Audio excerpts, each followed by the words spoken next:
Guys, ഞങ്ങൾ സ്നേഹതീരത്ത് പോവായിരുന്നു. ദേ ആ കാണുന്നതാണ് യൂസഫ് അലീൻ്റെ വീട്. ഇതാണ് യൂസഫ് അലി ഉണ്ടാക്കിയ പള്ളി. നമ്മുടെ തൃശ്ശൂർ ജില്ലയിലെ നാട്ടികയിലാണ് സ്നേഹതീരം ബീച്ചുള്ളത്. അവിടെ ബീച്ച് മാത്രമല്ല, കുട്ടികൾക്ക് കളിക്കാനായി അവിടെ കുറച്ച് പാർക്കുകളും ഉണ്ട്. ഞാനും ഉമ്മയും അപ്പോൾ തല്ലുകൂടിയത് കൊണ്ട് ഞാൻ പാർക്കിലൊന്നും കയറിയില്ല. പിന്നെ അടുത്ത് ഒരു പൊട്ടറ്റോ റോൾ ഫ്രൈൻ്റെ കടയുണ്ടായിരുന്നു. അപ്പോൾ ഞാൻ അത് ഒരെണ്ണം വാങ്ങിച്ചു. പിന്നെ ഞങ്ങൾ ബീച്ചിലേക്ക് പോകുമ്പോഴാണ് ഇൻസ്റ്റഗ്രാം ഫോട്ടോഗ്രാഫർ ലിംസൺ ചേട്ടൻ ബൈക്ക് കണ്ടത്.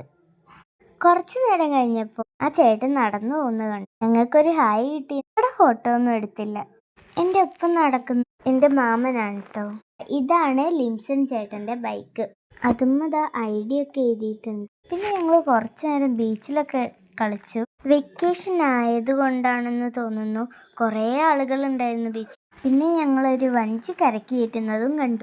എല്ലാവരും നോക്കിയപ്പോൾ ഞാനും അതിൻ്റെ ഉള്ളിലേക്കൊന്ന് എത്തി നോക്കി. പക്ഷെ അതിൽ മീനൊന്നും ഉണ്ടായിരുന്നില്ല. അവിടെ ഹോഴ്സ് റൈഡിങ്ങും ഉണ്ടായിരുന്നു. റൈഡിങ് എന്നൊന്നും പറയാൻ പറ്റില്ല, ജസ്റ്റ് വാക്കിംഗ്. ഞാനും ഒന്ന് കുതിരപ്പുറത്ത് കയറി നോക്കി. ശരിക്കും എനിക്ക് കുറച്ച് പേടിയുണ്ടായിരുന്നു. കയറി കുറച്ച് കഴിഞ്ഞപ്പോൾ എനിക്ക് ഭയങ്കര സന്തോഷമായി. ഞാൻ ആദ്യമായിട്ടാണ് കുതിരപ്പുറത്ത് കയറുന്നത്. അങ്ങനെ കുതിരസവാരിയും കഴിഞ്ഞ് ഞങ്ങൾ ഉപ്പിലിട്ടതും ഐസ്ക്രീമും ഒക്കെ വാങ്ങി.